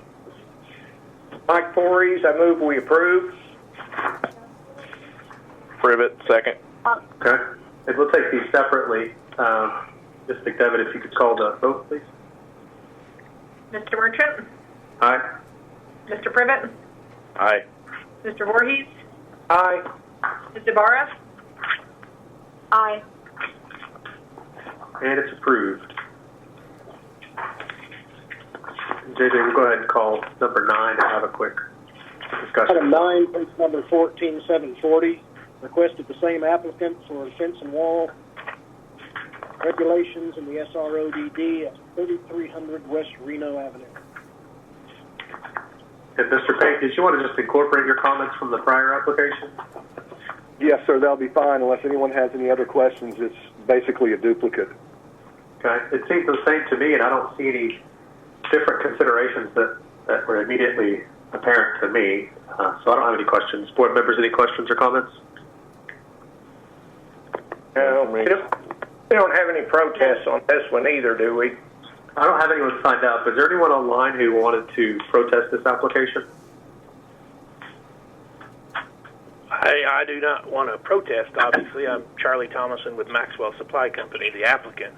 I just want to reiterate everything he said on the last project that's well down the street from us, and let you guys know that I spoke with BOK, next door neighbor of ours, and they were pleased with this opportunity for us to fortify one of their fences, and let you know that we've installed this product around our 5-acre facility in the Tulsa market, and crime went to 0 when we got it up and turned it on. So if this follows through like the last one, I look forward to our crime being 0, and I thank you for your consideration. Okay. Thank you, sir. In an ideal world, your crime would be 0 without an electrified fence needed, but given that we don't have that, I could support the application. Board members, any questions, comments, or a motion? I just had a question. Sam, you mentioned a 10 to 15 year period on these. Was the first one approved with that? I'm sorry, I may have missed that piece of the motion. It was not. I agree with the applicant's comments with the last application that the way that this area is developing, I don't think we're going to have to worry about it developing for any use that would, a future use that might want to put up an electrified fence. I think the applicant's right. Totally. I just wasn't sure if we had mentioned that in the first one or not. Yeah, no, I didn't. I'm satisfied not putting a temporal limitation on it. There are some areas where I would want that, but I think that the applicant's right. In this area, it'll get developed into something totally different that wouldn't even want that in the future. Yeah, and if they do want it, it's most likely because they need it. True. It sounds like a motion. Sure, I'll make a motion. Motion to approve case number, number 9. 14740 for the reasons that it meets statutory requirements for variance. Mike Corey, second. Okay, I have a motion and a second to approve the application in case number 14740 for the reason that it meets statutory conditions for a variance. Ms. McDevitt, could you take our vote, please? Mr. Merchant? Aye. Mr. Privet? Aye. Mr. Voorhees? Aye. Ms. Ibarra? Aye. And the application is approved. Thank you very much. We appreciate y'all doing this online like this. It's really helpful. And can't wait till you're all back in fine form over there when we come visit you in Oklahoma City. Absolutely. Look forward to it. Thank you, sir. Thank you very much.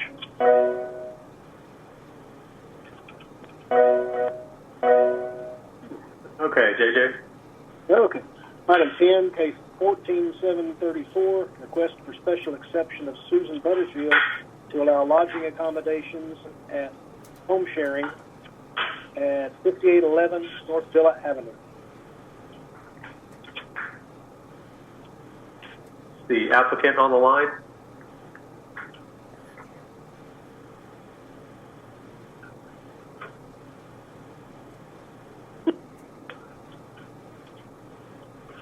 Can you hear me? Yes, ma'am. This is Ms. Butterfield? Yes. Sure. If you wanted to state your name and address for the record and then present your application. Yes. My name is Susan Butterfield, and the address I live at or the address in question? It's your residence. My residence is 9016 Northwest 85th Street in Yukon. The residence in question is 5811 North Villa Avenue. I would like to propose home sharing, and I do not live in the residence. Okay. Could you just give us some details about the proposed home sharing? Yes. The house is a 3-bedroom house. It's got a 2-car garage and 2-car driveway. It's located on Villa Avenue, and I bought the house and remodeled it, and I've had it for sale for over a year. So I have decided to try to do the home sharing, the Airbnb website, to try to at least pay for the expenses of having the house, owning the house without it selling. And I had a teacher that was willing to rent it as soon as I got it zoned, but now she doesn't need it because there's no school. Oh. Well, and I've heard about Airbnbs struggling given the current climate as well. But I'm sure that it will right now, but hopefully in the future, when this all passes, I will be able to rent it out occasionally for temporary housing for people, so that I can pay the utilities and insurance and taxes on it. Sure. Okay. Will renters be able to park in the? I think the application says they'll be able to park in the garage. Yes, they can park in the garage, and they can also park in the driveway. Okay. Board members, any questions or comments? This is Mike Voorhees. We didn't have any protests on this one, but there was a protest letter. I believe that. And Ms. Butterfield, did you have a chance to read the protest letter? I never saw a protest letter. Okay, there's been one submitted and it's included in our board packet and available online if you need to see it. But generally, the concern is additional traffic, vetting potential renters, communications about, basically it's communications to the renter about the school across the street. And then also, in general, an objection that we hear a lot in these cases, how it's not really consistent with the neighborhood atmosphere because you're having short-term rentals. And so if you wanted to address any of those concerns, we'd be happy to hear it. Well, as far as the traffic goes, it's already on a busy street. It's on Villa Avenue. There is a school across the street, which also causes traffic. As far as the neighborhood, I doubt seriously people would even know if someone was living there or renting there. There's some pretty strict rules on the Airbnb website and you can actually review the person that's going to rent it as well as them reviewing the person that's renting it out. So I don't intend there's lots of strict rules, and I don't intend to rent to anybody that doesn't meet the requirements in the reviews.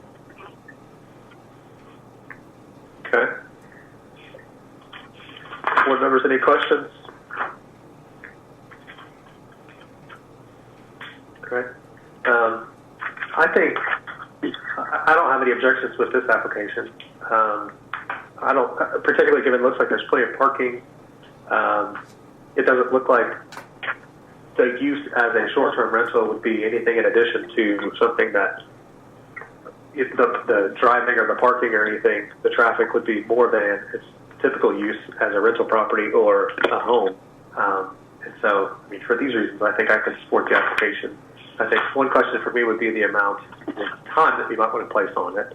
And I think, given that there's a school across the street, maybe a period of 2 years, just to make sure that there aren't any issues that are unexpected related to that school. I could get on board for around 2 years, but I could be convinced shorter or longer, I think. So I would have to come back and do this all over again in 2 years since the house isn't sold? Yes, and my understanding is you would need a permit from the city every year, and then a Yes. or a special exception from us, however long if we grant it for a period of time, however long that is. Maybe it'll be sold in 2 years and I won't have to worry about it. I will say for these, we generally are not involved. Sure. We generally do not grant these for too long. It's up to 10 years, and I don't recall ever granting one for 10 years. So we usually keep it to a shorter period of time. Okay. Board members, any questions, comments, or a motion? This is Mike Voorhees. I move approval 2 years. Privet, second. Second. Okay. I heard Mr. Privet first for the second, but we have a motion and a second to approve the application in case number 14734 for the reason it meets the statutory conditions for a special exception. Ms. McDevitt, if you could take the vote, please. Sure. Mr. Merchant? Aye. Mr. Privet? Aye. Mr. Voorhees? Aye. Ms. Ibarra? Aye. And it's approved. Yay. Does that mean I can hang up now? Yes. Thank you. Okay. Thank you. All right. Thank you. JJ, I Did you think say we're yes, on I can four. hang Oh, yes. We are finished with that application and moving on to item number 14. Item 14, case 14711, request for special exception and variance to allow home sharing in the HP district at 529 Northwest 22nd Street. Is the applicant on the line? Hi, my name is Adela de Leon, and I live in a 529 Northwest 22nd Street. I want to put my house on share home. Okay. Could you give us some details about this house? It looks like 2 bedrooms that you're wanting to rent. Yes, it's 2 bedrooms, 1 bath, and yes, I want to rent the house. Short times when I have kids, so I want to plan when they have soccer games of the city. Not all the time because it's my main house, so probably when we are on vacation. Okay. And can you discuss the parking situation? The house, yes, the house has a garage facing to the Dewey Street. We park there. Also, we park on the 2nd Street, 22nd Street, facing to the house. So there's some on-street parking and some parking in. I guess how much parking? How many cars can? 2. Okay. For 2. And that's off-street, and then there's still on-street parking. Mhm. Okay. And I assume you're aware that the Historic Preservation Commission recommended denial of this application. Yeah. Did you want to speak to that at all? Well, I want to say that it's my main house. I will be aware all the time because it's my main house. Like I said, I will rent it just for weekends, not all the time.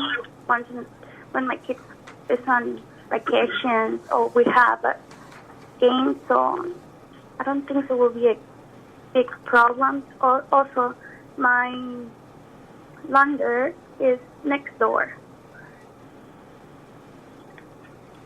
Who is that you said was next door? Chris Lauer, who rent the house for me. Okay, so he will manage the house while you're not there. Is that what you're saying? Yes. Because the Big Truck Tacos, the house is behind Big Truck Tacos restaurant, so they will be aware of that too.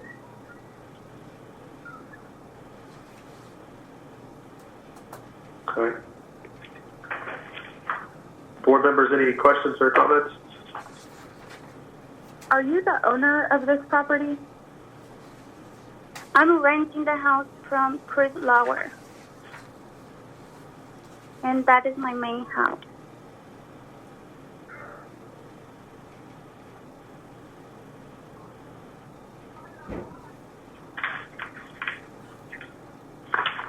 I don't have anyone signed up to speak in protest, but there was a protest letter. Yes. Did you want to address that letter at all?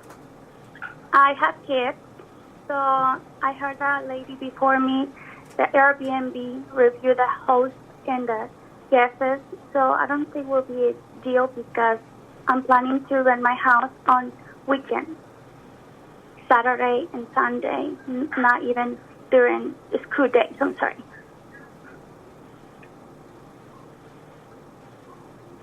That you're aware that if we grant the variance and the special exception, that I think the concern is that there's nothing that would bind you to only renting on weekends. And so I think some of the concern would be that you, down the line, might want to rent it out every day of the week, which would change the application substantially. Okay. Does that make sense? I mean, right now you're saying it would just be on the weekends, but if you end up making a lot of money on the weekends, you might think, well, I'm just going to do this all the time, which changes. No, because where I will live, I cannot do that. I talked with one of the ladies on the phone and I explained them, I cannot leave my house alone. Where I will live, that is my main house, my kid's house. So our plan is when we have vacations, we can make some money, but we're not all the time. No, we cannot do that. No. Okay. Is there anyone on the line that wanted to speak on this matter that's not the applicant?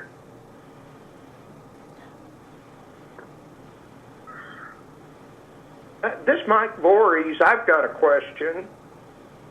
Okay. Does she have a letter from the owner authorizing her to make this application? I'm a little bit confused. Can a tenant bind the landlord to these types of rentals and apply for a special exception? I believe they can. I will let Ms. McDevitt speak on that, but I believe they can. Sure. As part of her application, she would have been required to submit a letter of authorization from the property owner. Okay. Well, if that's in the application, I can assume then they know what's going on.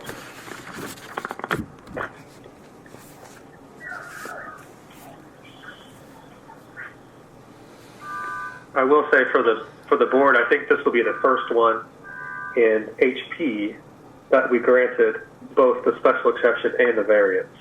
Yeah. Usually it's just the special exception, but not the variance to the owner occupied requirement. And so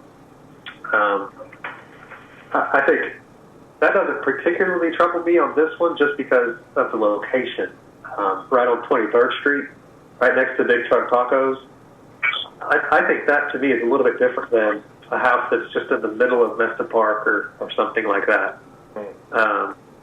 Those are my initial thoughts. I know HP initially requested or recommended denial, but I watched that proceeding and they did it without comment, and I think it was just because it was not owner occupied, and so they just recommended denial for that reason alone, without much analysis. So, without more from them on that, given that this is on 23rd, it's an extremely close call for me, but just the location for me makes this unique, being right on 23rd Street. And if this were nestled inside, Harris Hills or Mesta Park or something, it might change the analysis for me a little bit. But those are my initial comments.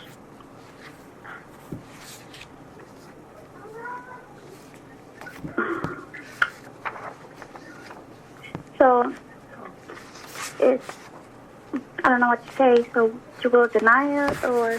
No. I'm just getting my comments on the record. Just to have it on the record, and also I welcome any other comments from any other board members.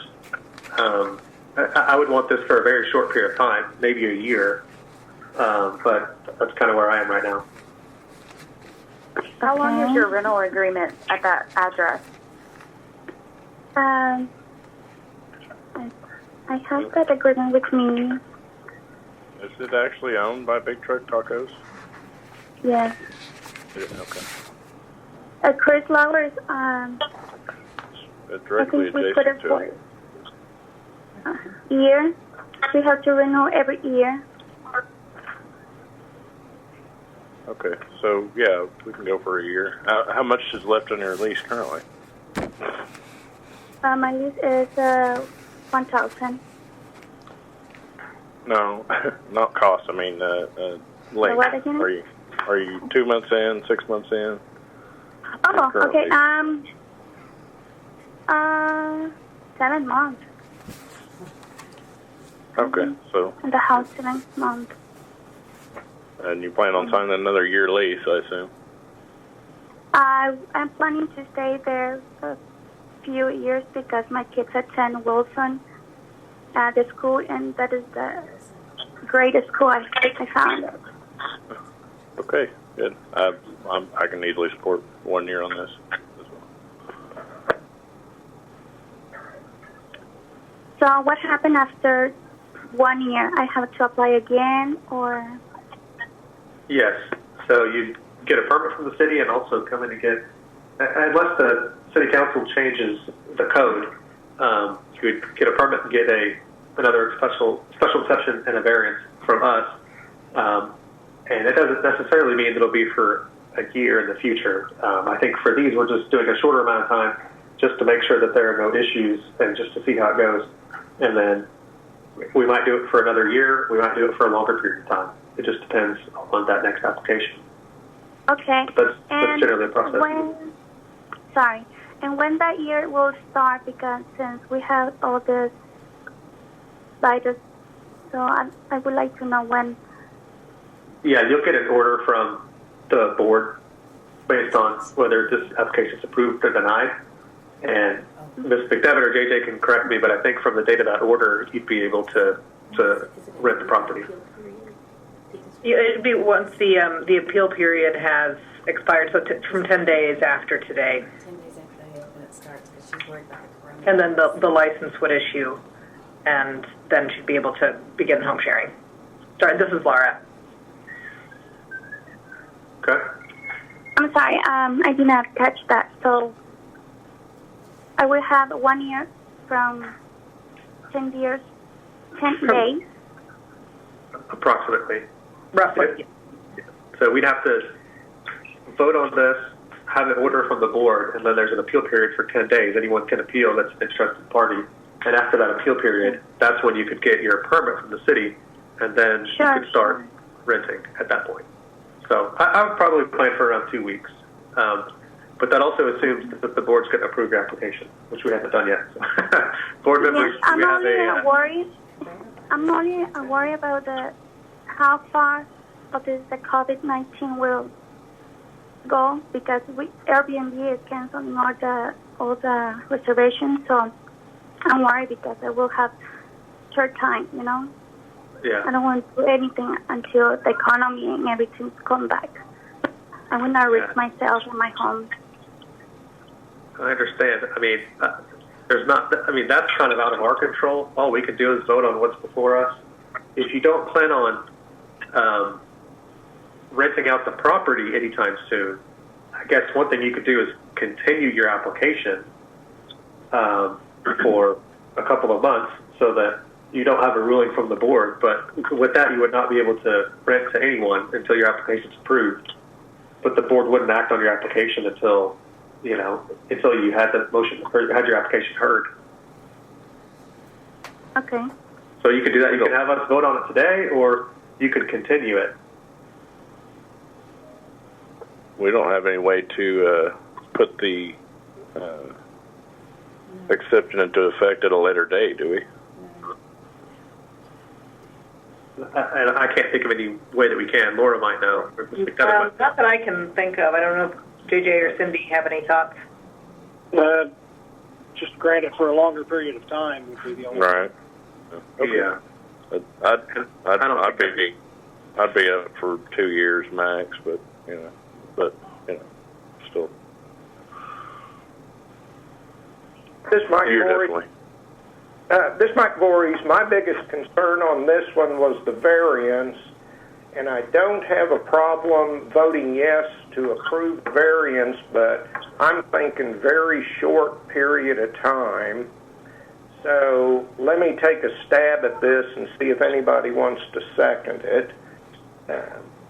I'm going to move we approve both the variance and the special exception limited to 14 months.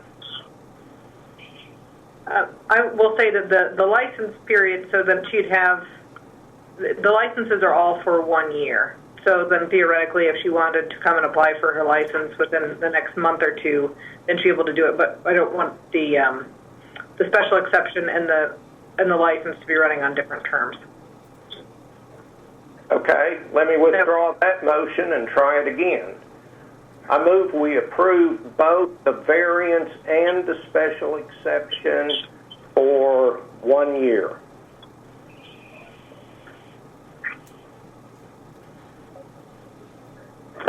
Second. Monica Ibarra, I second that. Oh, okay. Prove it. Sorry. Okay.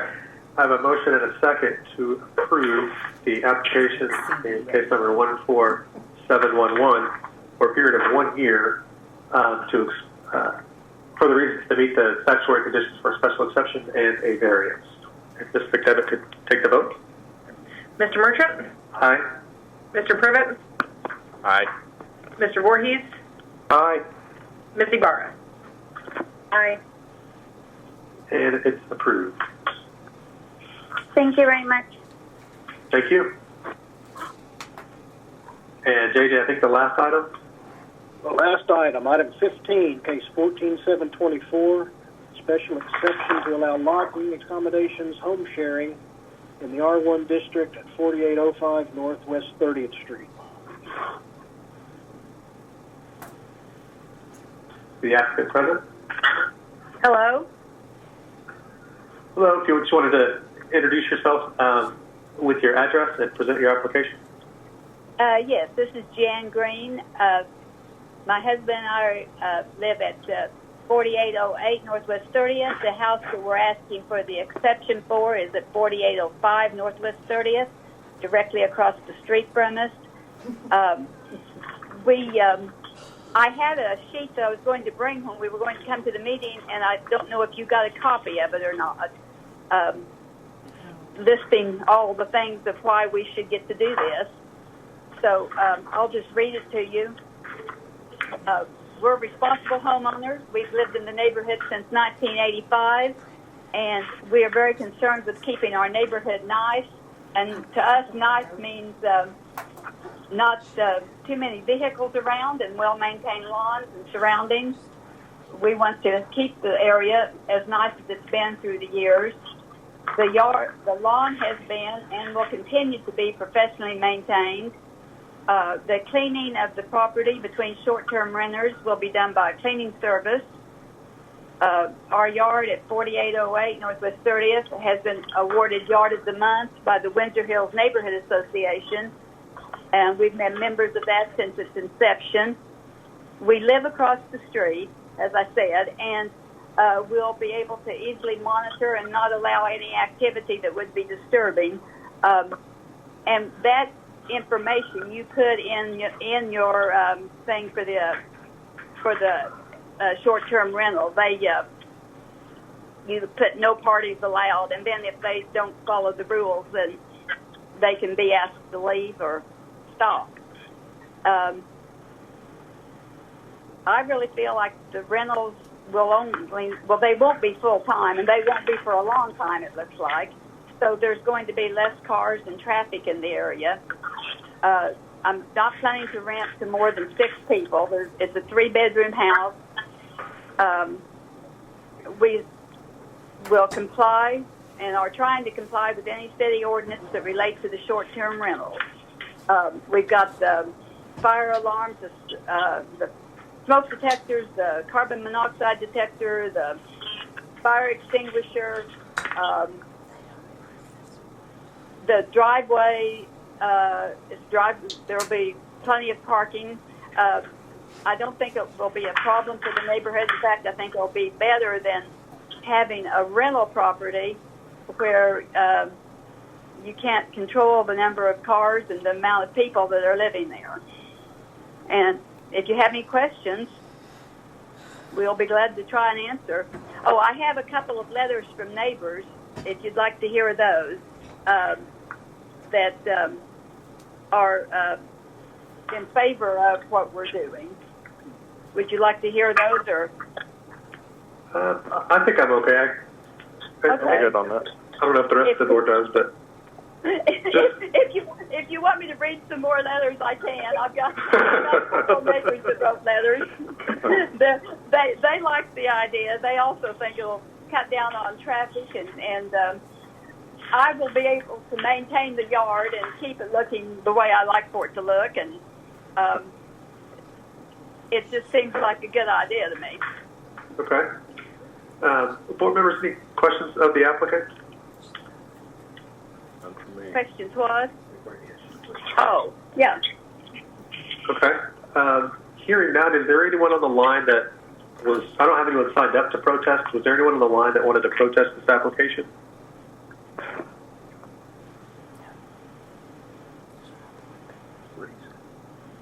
Okay.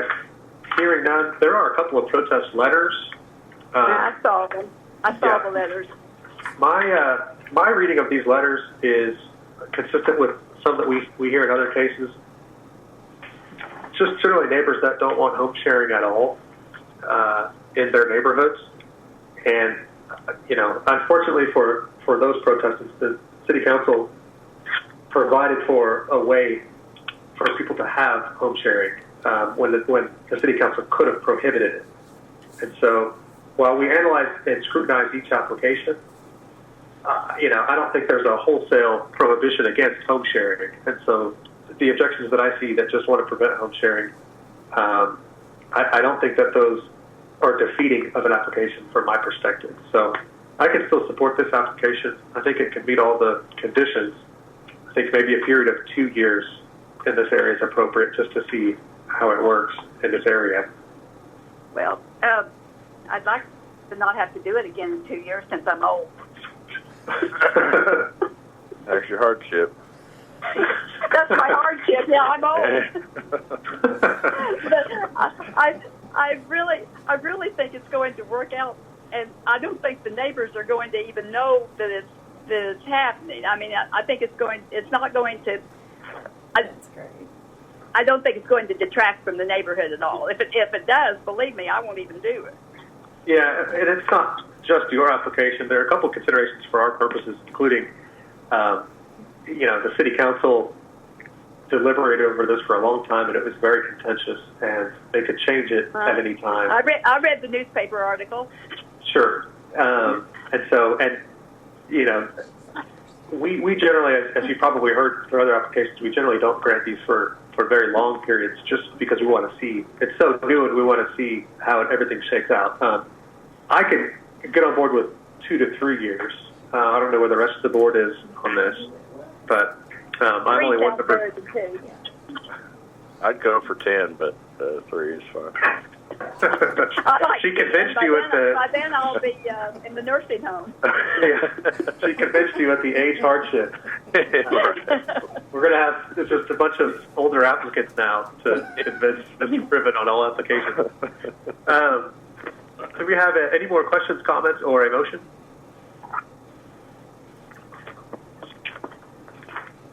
I'll move approval for 2 years. Privet 3. Mike, Second. Go ahead, Mike. Let me withdraw my motion and try it again. Mike Voorhees, I move approval for 3 years. Privet will second that. Okay, I have a motion and a second to approve case number 14724 for the reason that it meets the statutory conditions for a special exception. If Ms. McDevitt can take the vote, please. Mr. Merchant? Aye. Mr. Privet? Aye. Mr. Voorhees? Aye. Ms. Ibarra? Aye. And I'll note for the record, the motion was for 3 years. Right. And it is approved. Thank you. Thank you. Thank you very much. Is there anyone on the line that intended to be heard on the matter and was not heard? Okay, we'll move on. Additional items, I see none. Communications and reports, I see none. Citizens to be heard. I'll wait for about 10 seconds. Any citizens to be heard?